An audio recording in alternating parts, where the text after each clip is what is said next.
wala na akong trabaho bukas. Ate Ching, huwag kang mag-alala. Kakausapin namin si Miss Monica, okay? Pakiusapan namin siya. Talaga? No need. Mom and I just talked sa phone. Kasama niya si Miss Monica. So, kinausap ko na rin. And I asked not to fire Ate Ching. Talaga? Totoo, Megan? Salamat, ha. Dati, ano papasalamat dyan? Eh, di ba siya nga yung dahilan kung bakit bunti ka na muna ng trabaho? Homesick. At ikaw, Megan, feeling savior? Yun na, Nancy, awat na.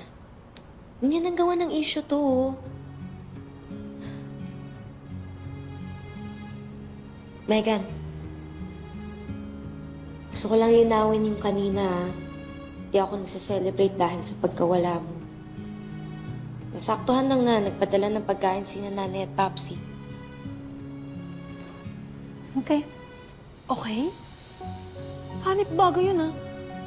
Ano to? Joke ba to? Walang beast mode? Walang trigger? Well, nakapagod naman na kasing awayin tong kaibigan niyo eh. Jenny, ceasefire na tayo, okay? But, don't talk to me about anything that's not Yumi or work. And then we're good.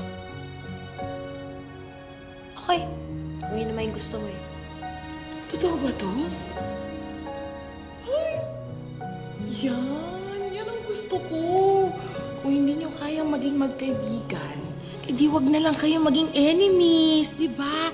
Happy lang tayo, peaceful tayo dito sa Yumi House, di ba?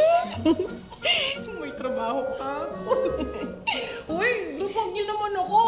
Love naman. Group hug naman tayo lahat. Kasi hindi ako matatanggal. Di ba? Mag-celebrate naman ang... Halika na dito. Kasama mo. I-hug nyo naman si Ate G. Ay, mga babies ko. Matulog na, tara na. Thank you, may kadulog kayo. Good night, good night. I'm low-key proud of you, Meg. You're getting there. And before we know it, magiging friends na rin kayo ni Jenny. Not happening, Althea. Wait, what? Not in a million years. May binabala ka na naman ba kay Jenny? Ma'am, hello? Ma'am Megan? Hello, Ate Twinkle. Do you need 10,000 pesos? Ay, oo naman, ma'am. Hindi ko hihindian yan. Good. Hulaan ko po. May iutos po kayo, ano po?